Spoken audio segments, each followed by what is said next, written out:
I don't know why it is that often the weather seems to match a man's moods, but this day in particular it had run a perfect parallel to mine.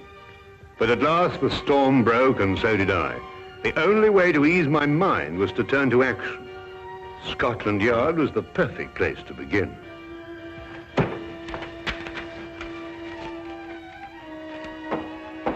Inspector Lestrade, Wilkins, I must see him right away. I'm very sorry, Doctor. Inspector Lestrade's very busy. Will you tell him I'm here? I must see him. I'm very sorry, Doctor, but when Inspector Lestrade's in conference... Oh! Dr. Watson.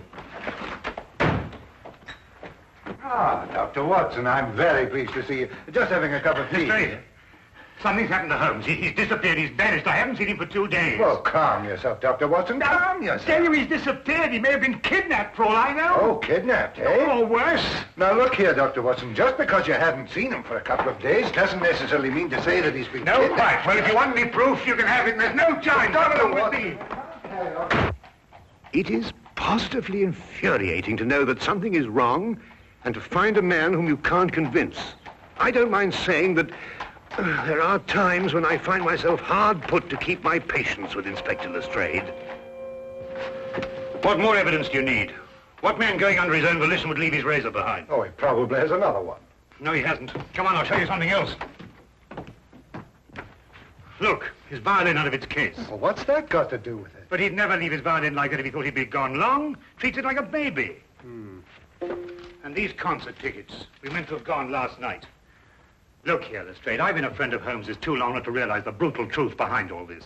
Well, the evidence certainly does seem to point us... Now, look, we've got to track him down as he tracked down somebody else. You mean use his own methods of deduction? Exactly. Now, the odds are that he's disappeared on some case. So the best thing we can do is to go through his correspondence and see who might have employed him. Oh, look at this. Bills, advertisements, bills. It'd have to be at the end of everything, wouldn't it? Now, what have we here? Chap wants Holmes to investigate his neighbor. He says a lot of people go into the house and nobody ever comes out. What do you make of that? Well, Now, look, you see that's a left-handed writer, and by the feel of the paper, I'd say he was in pretty good circumstances. Yes, well... Well, attention to details. That's the secret of Holmes' success. You see, we already know something about the writer before we meet him. Yes, there's only one thing, though. Sherlock Holmes' disappearance had nothing to do with him. Oh, why? This letter's dated 2 years ago. What? Yes, so it is.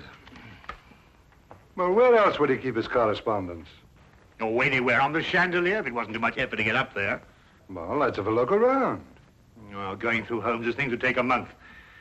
No, we'd best get another approach. Well, have you any ideas? Wait.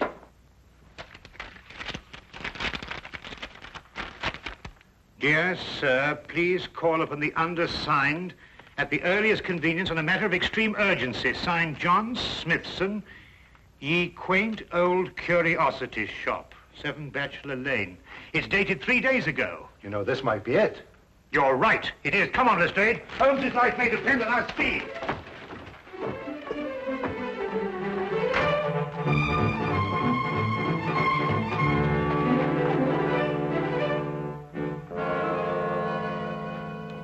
Sinister-looking place. Well, it looks just like any other old curiosity shop to me. You think so? Then why was this Smithson so keen to get Holmes here,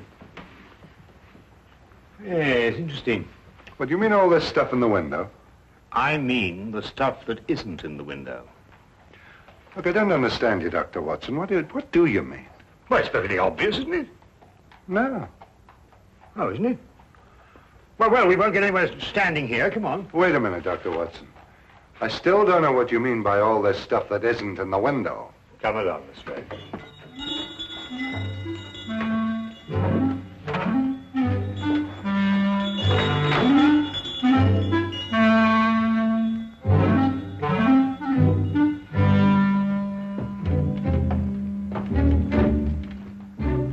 Good afternoon, gentlemen. Good afternoon. You, I presume, are the proprietor, John Smithson. Yes, that is correct, sir. That is correct. Well, I'm Dr. Watson, and this is Inspector Lestrade. We've come to inquire about Sherlock Holmes. Sherlock Holmes? Yes, a tall fellow, thin. Wears a deer-stalking cap. I'm afraid I've never met the gentleman, no. But you wrote him a letter saying you wished to see him on a matter of extreme urgency. You must be mistaken, sir. I'll take a look at this letter.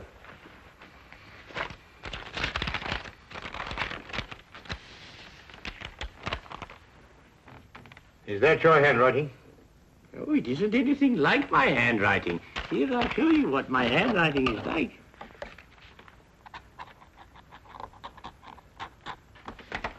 Do you notice any resemblance between the two? Well, no. Well, then who could have written it? I couldn't say. Perhaps a practical joke. At any rate, all is well here, and I'm fortunately in no need of help. Oh. Well, do you mind if we browse around a bit? No, browse indeed, gentlemen. I like to think of my shop as an oasis of tranquility in life's busy thoroughfare.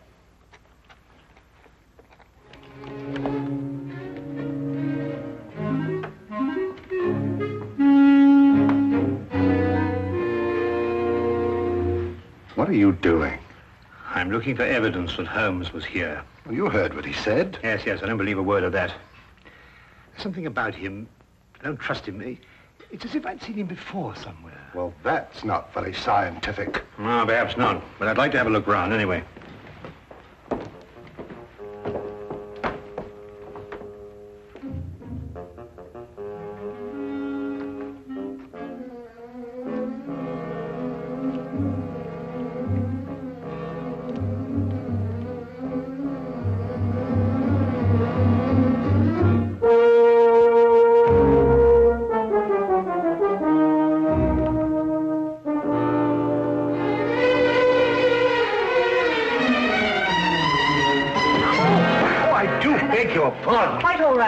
Clumsy of me. No, not at all. It was all my fault. I wasn't looking where I was going. Of course. Thank you. Not at all. Excuse me. Oh, charming. Charming. Yes, all right, to business.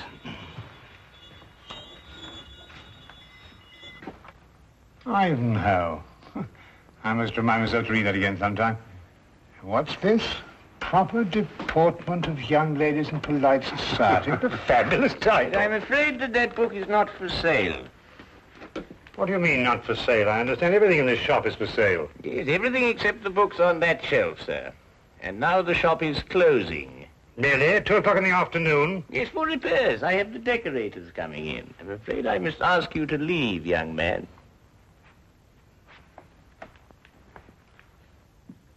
Cunning old rascal. Do you see how he tried to get rid of us, Lestrade? Oh, perhaps he has got some repairs to be done. Ah, nonsense. I insist on buying that book. Been looking for it for years. The proper deportment of young ladies in polite society. Precisely. I've been meaning to read that since I was a lad. Very well, young man.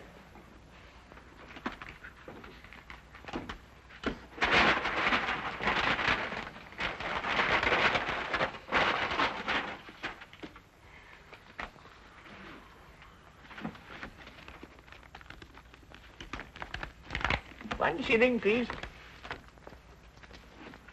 Thank you. Thank you. Go on, Lestrade.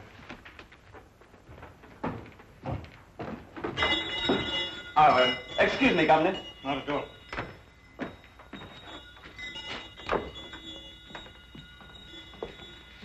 There's something about that Smithson I don't like. Look, this isn't the book I bought. It's much smaller. Safari through darkest Africa. Why, the chap's nothing but a crook. Oh, this is much more interesting than that other one. Look here. You and I are going straight on back in. Now listen, while I keep him in conversation, you scout around a bit. Well, he'll suspect we're up to something. No, of course he won't. Holmes and I did this in that red-headed league affair. Worked perfectly. Come on.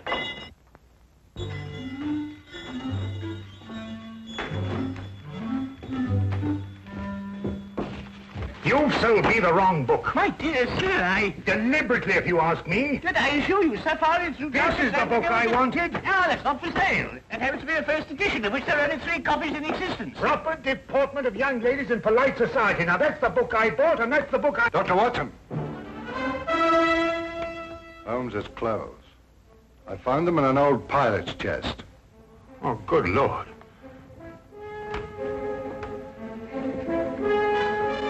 With bloodstains. You thief! What have you done with him? You're under arrest, son. I warn you, anything you say will be taken down, and maybe you... There you go! Stop him! Don't let him get away! Oh, no, you don't. Watson! Lestrade, you idiots! Get out of the way! Oh, oh.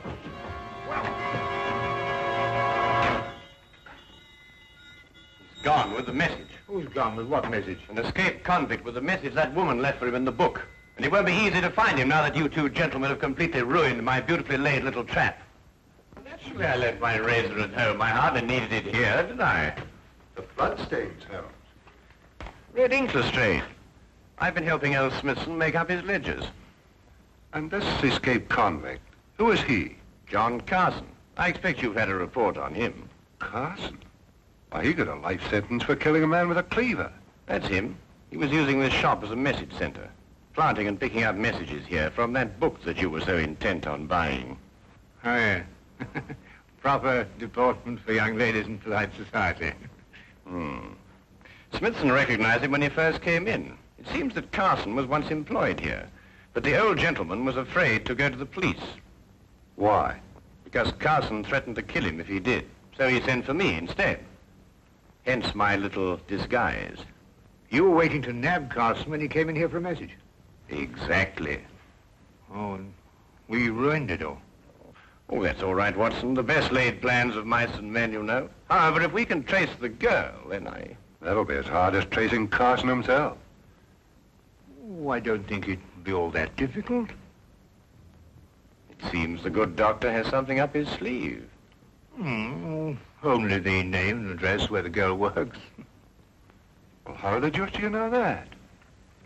Well, when I knocked her handbag out of her hand, I found a piece of paper, and on it was her hours of work and salary due to her. With the letterhead of the shop on the paper? Well done, Watson. Oh, it's nothing really. Pierre's dress shop, 17 Cottington Street. You know, I'd say that girl had the look of a mannequin about her. Don't you agree? Well, you know, Watson, I'm almost afraid not to.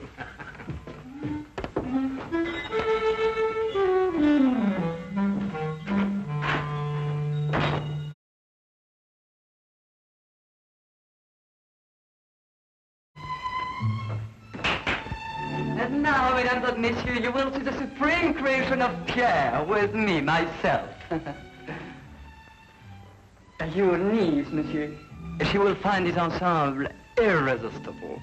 You did say your niece, n'est-ce pas? Yeah. Returning for the holidays from school in Switzerland, sir. Yeah. Oh, it's exquisite, no? Such symmetry, such subtle lines.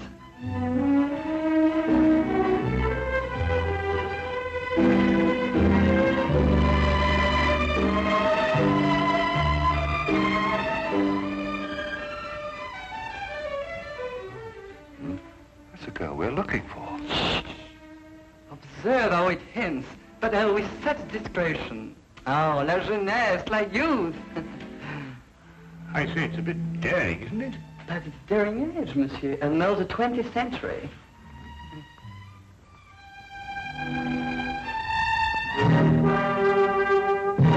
I wonder, sir, if I might have a word with the young lady in private. But... Officially, Monsieur, I'm Inspector Lestrade of Scotland Yard.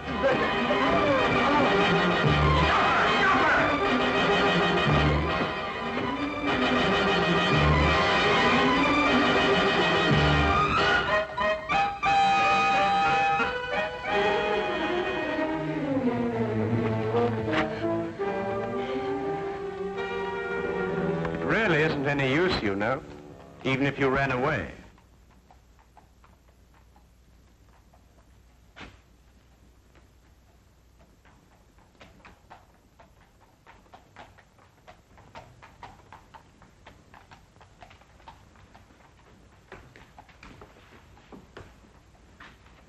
Well, I do not understand. Never before has one of my girl acted so.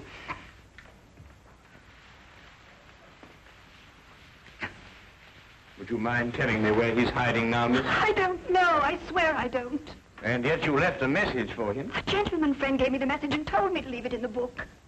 Probably a pal of Carson's, if she's telling the truth. What was in the message? There was just a name and an address. I see. And what was the name? Jeremiah Westlake. I forget the address. Jeremiah Westlake. There was once a judge called Jeremiah Westlake. He retired several years ago. Yes, and I think we'll discover that Jeremiah Westlake was the judge who gave Carson his life sentence.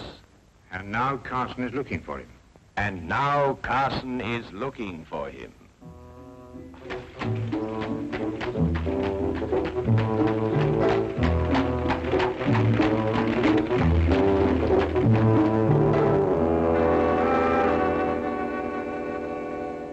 Mr. Holmes, Dr. Watson, and Inspector Lestrade.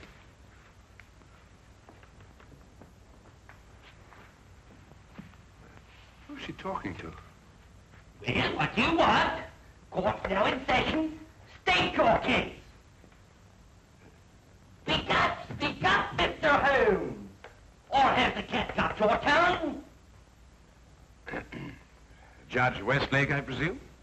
Former Judge Westlake? Did Sherlock Holmes ever hear of him, Middleman? No. You're confusing him with the other Sherlock Holmes, the famous pastry chef. Oh, I never eat pastry. Disagrees with me. Of course, there's still another Sherlock Holmes, a third one, the famous detective. Oh, that one. Well, young man, say your piece. Court adjourns in exactly 1 minute. 10 years ago, you sentenced a man called John Carson to a term of life imprisonment for murder. Carson? G'day, Middleman. That'd be the Butcher Cleaver case. Murdered a man with it. Oh, yes. Unpleasant chap, Carson, if I remember correctly. Well, Mr. Holmes? When you sentenced him, he swore to kill you. Did he? Well, what of it? They all do. Routine. Well, he's just escaped from prison and has learned your address. Nonsense. Bluff.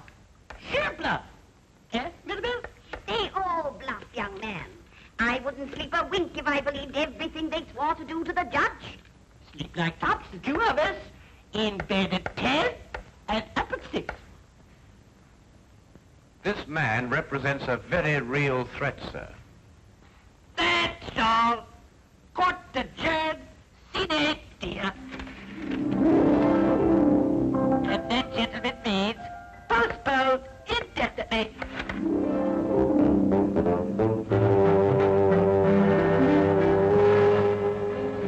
Do forgive us our little whimsy, gentlemen. Hobby, you know. They're our children, really. We have no others, you see. It's a delightful hobby, Mrs. Westlake. About this man Carson, sir. With your permission, I'd like to place a guard in the house. Until we apprehend him, of course. Oh, dear me, no. Tumbling heaven knows what all over the place. I wouldn't hear of it, Inspector. We appreciate it, though. Speaking as a medical man, sir, knowing this murderer's mentality, I must advise you to... Sorry, Doctor, but we can't give in to idle threats. Why, we wouldn't have any law if we did. Won't you gentlemen join us for tea? Thank you, Mrs. Westlake, but perhaps another time. No, you mustn't take these things so seriously. Good day, Mrs. Westlake, and thank you. Good day, Mr. Holmes. Do come again sometime. You must see our Punch and Judy. With pleasure. All the same, sir, I'm going to station my man outside the house. Well, all right, but tell them not to step on my petunias.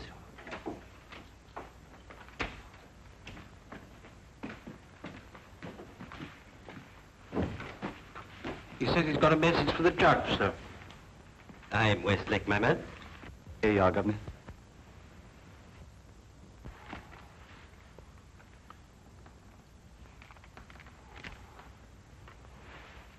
Dear Judge, I'm one of your old court attendants. I'm on me deathbed and I've got to make out me will for me little granddaughter. Will you come and help me and oblige? John Casket, 67 Clifton Road. Ever have a court attendant called John Casket, sir? Well, it's hard to say. I've had so many court attendants. Who gave you this note? Bloke on the street, sir. But he said to tell the judge he was in bed dying. What do you look like? Oh, about this hour, sir. Thin face. Seedy looking, if you know what I mean. That's Carson, all right. What's he pay you? A couple of bob, sir. Oh, there you are, sir. Just the sort of thing to send you off on an errand of mercy to your death. Dear me, I never cease to marvel at the duplicity of human nature. Can I get the 2 bob, sir? Oh, yes, yes. Oh, thank you, kindly, Colin. Well, Holmes, we've got him. 67 Clifton Road. Yes, Wilkins. Yes, sir. Get the men together. We're going to Clifton Road. Not so fast, Lestrade. This might be a ruse. Of course it's a ruse. Of another kind. To get you to abandon the police cordon around the house. Oh, I see what you mean. Oh, well, if that's his idea, he's in for a surprise. I'm going to keep the cordon here. Good idea, Lestrade. Now, don't you worry, sir. Why, I'm not the least bit alarmed, sir. I'm going to have my tea.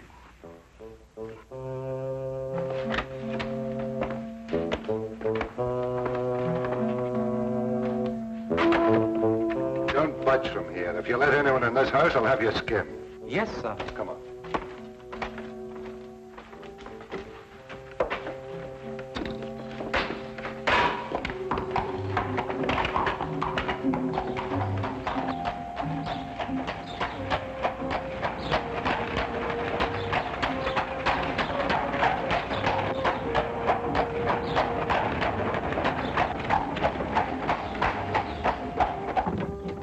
Nab him either way.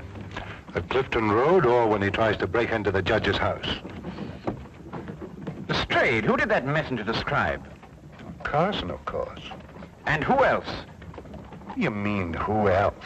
Himself. He described himself, Lestrade. Cabby, turn around and go back to the house at once. As fast as you can. At last, I understood the cause for Holmes' concern. We had gone off and left the killer with the very man he'd sworn to kill. John Carson wasn't the kind of man to miss an opportunity like this. He was there, and we were not. There was nothing left for us to do but hope, and every passing second was against us.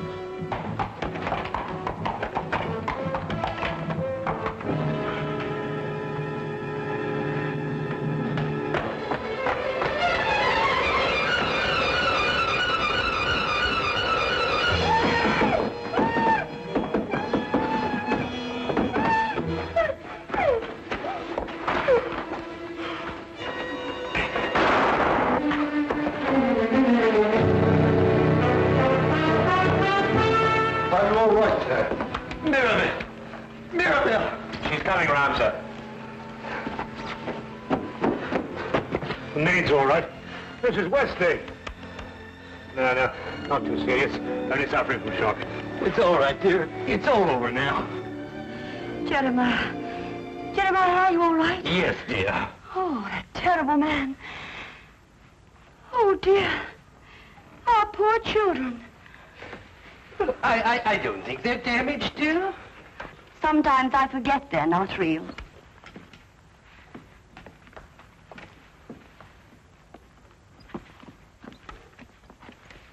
Of course we're real. We're as real as any children. You were right about John Carson, Mr. Holmes. You were very right. You ruined my life. Not at all, sir. Not at all. Yes, but I must do something to repay you. I'll teach you to be a puppeteer. A puppeteer? Yes, you'll love it. Greatest relaxation in the world. Teaches you to forget men like John Carson. Now, here. You hold the thing like this. Mm-hmm. And with this string, you move a hand. And with this, you move the feet. If you pitch your voice up a little.